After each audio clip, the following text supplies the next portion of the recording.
Hey everyone, for today's video I'll be talking about combat mode MILIM's kit and whether or not you should summon for her. To start, she's a fire demon and her slots are 6-star physical, 5-star magic, and 4-star magic or defense. They're pretty mediocre slots all things considered, and while her LB7 is better than the magic slot, she isn't really worth it at all. For her skill, she reduces the enemy's damage resist by 10% for 10 seconds with a 12-second CT. It's pretty solid, you really can't go wrong. The percent is fairly low, but it has quite a long uptime. For her arts, it does 22,000 fire damage physical, and she heals her own status element besides paralysis, seal, and freeze, and then she gives all allies 100% paralysis and freeze resist for 20 seconds. It's a pretty unique art. It acts as a cleanse for herself, and she gives the entire team freeze and paralysis resist. It's definitely welcome from a unit like her, as it'll give her a bit more usability, although I think burn resist would have been nice as well. Since it is fairly common to get burnt on harder stages, it's basically like a worst Mizuki or Harimaru art. They should have just given her a cleanse for the team, but it's whatever.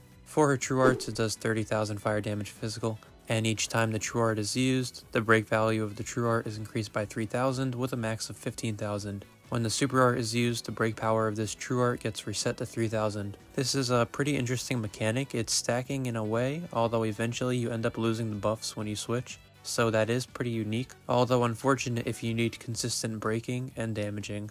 Although when you max out her true art break to 15,000 after 5 uses, it'll be doing some insane amounts of the break bar, especially when she's paired with someone like Chloe. For her super arts, it does 170,000 fire damage physical, and each time the super art is used, the damage multiplier of the super art is increased by an additional 170,000 with a max of 510,000.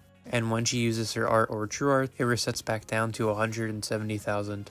Yet again, this stacking mechanic seems really weird. It's definitely insane to be able to reach a 500,000 damage modifier, but it having the potential to be lost if you need another part of her kit is really weird. Especially since it costs you 1200 arts to fully stack her. She'll definitely put out insane levels of damage if she's buffed properly though, because as of now, she kinda just has a high modifier and not a lot of damage built into herself, similar to Saitama, but if you do her right, she can do a lot of damage. For her passives, when she doesn't have status elements, she gets 50% damage and break power up, as well as 1 art a second and 200 arts at the start of the quest. The 50% break and damage up is really nice, more so the break since that'll scale really nicely with her true art break power. The damage is kind of low all things considered, but I'd imagine they didn't want to give her too much innate damage considering she can get a 510,000 damage modifier on super art. The 1 art a second is okay I guess, it's nothing crazy, and the 200 arts at the start of the quest is pretty nice, although it's only at the very beginning. It doesn't refresh each stage, but it's still nice to start her quickly. As for her true weapon, it's a 5-star magic, and for 15 seconds, it increases fire damage by 50%, and if a demon holds it, it does 80% fire damage instead. When it's used by combat mode MILIM, she gets 30% status resist and 2 arts a second, as well as 5% magic resist. This true weapon isn't really anything to go crazy over. The damage up is pretty nice, especially with how long it lasts, and the passive arts is definitely solid as well. But it kind of feels underwhelming. It's definitely not needed on her, and the only reason to grab this is for the passive arts. But even then, there's definitely ways to substitute with another unit. And although combat mode MILIM seems at kind of a weird spot, it seems like they wanted a hybrid of Breaker and DPS, similar to Goblin Slayer or Chobe. But unlike either of those units, MILIM has next to no art gen built into her kit, so it's gonna take forever to actually enjoy the benefits of your stacking. To fully stack her break true art buff, it takes 1000 arts, and for her super art, it takes 1200. And since she gives herself barely any arts, she's going to rely a ton on other units to provide her that art gen.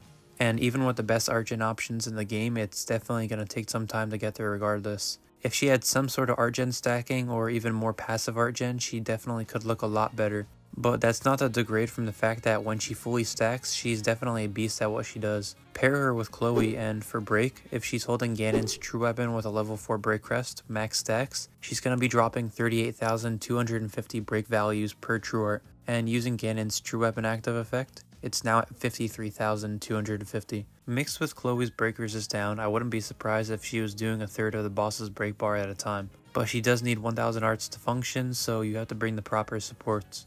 And for damage, it's pretty easy. You just spam her super art and bring some sort of damage buffer with her, maybe like Gabimaru or something, or Hazuki, and you're gonna see some really impressive numbers from her. But in all, she's a pretty nice unit to have, especially if you need pure break or crazy numbers. But that's nothing we haven't seen before, and units like Chobe do it much more consistently and safer while being less of a burden to the team. So basically, MILIM isn't worth chasing by any stretch of the imagination. If you do happen to pull her, it should be a lot of fun to try her, especially on break stages, but just do your guaranteed and hope that you get Demon Lord Rimuru. Anyways, let me know what your thoughts are about combat mode MILIM. I think she looks like a lot of fun to try, and she can definitely look really nice in the right teams, but she won't be my target on the banner. If you are going to summon for her, good luck, but if you did enjoy the video, I'd appreciate it if you subscribe to the channel. Thanks for watching, and I'll see you later.